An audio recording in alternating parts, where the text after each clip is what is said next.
चीन ने गजा जंगबंदी पर क्या फार्मूला पेश किया है। फलस्तीनी धड़ों ने इंतजामी उमूर संभालने से भी अहम किस बात को करार दिया है और इसराइली वजीर आजम ने अमेरिका के दौरे में यरगमालियों के अहले खाना से क्या कहा। इन तमाम की तफसील शामिल है इस रिपोर्ट में। वीडियो आखिर तक मुलाहिजा करें। चीन ने गजा में जारी हमास इसराइल के माबैन जंग के खात्मे के लिए एक 3 नुकाती फार्मूला पेश किया है। चीनी वजारत खारजा के मुताबिक बीजिंग ने गजा तनाज़े के हवाले से 3 नुकाती प्लान फलस्तीनी धड़ों के सामने रखा है। चीनी वजारत खारजा ने अक़वाम मुत्तहिदा में फलस्तीन की मुकम्मल रुकनियत पर जोर देते हुए कहा कि बीजिंग एलामिया में फलस्तीन लिबरेशन ऑर्गेनाइजेशन के फ्रेमवर्क में तमाम धड़ों के इत्तेहाद का मुआहिदा भी शामिल है। वाज़ेह रहे कि चीनी वज़ीर खारजा वांग यी का ये बयान बीजिंग एलामिया पर फलस्तीनी धड़ों की जानिब से दस्तखत के बाद सामने आया है। बयान में बताया गया कि मुआहिदे में हमास और फतह के दरमियान जंग के बाद फलस्तीन में इंतजाम पर उबूरी कौमी मुफाहमती हुकूमत की तश्कील के अहम नुक्ते पर भी इत्तिफाक हुआ है। चाइना सेंट्रल टेलीविजन के मुताबिक फलस्तीनी धड़ों ने 21 से 23 जुलाई तक चीनी दारुल हुकूमत में मुलाकात की और मुसालिहती डायलॉग समेत बीजिंग एलामिया पर दस्तखत किए।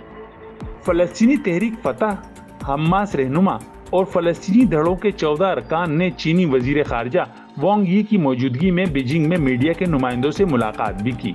इस मौके पर तहरीक फतह के तर्जुमान ने वजाहत की कि फलस्तीन की तकसीम अभी खत्म नहीं हुई है, लेकिन धड़े संजीदा इक़दामात कर रहे हैं। उन्होंने इस बात पर जोर दिया कि तरजीह गजा में जंग को रोकना है।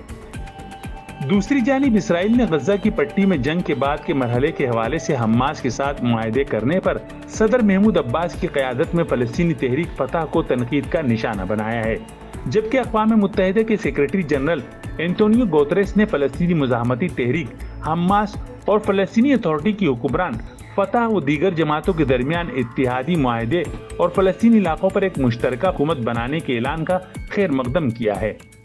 उधर इसराइली वज़ीर आज़म ने अपने अमरीकी दौरे के मौके पर यरगमालियों के अहले खाना से मुलाकात में कैदियों की रिहाई के लिए फायरबंदी को मुआहदे का हिस्सा बनाने की पेशरफ्त का बावर कराया है। At a time when Israel is fighting on 7 fronts and when there is great political uncertainty in Washington, I will seek to anchor the bipartisan support that is so important for Israel.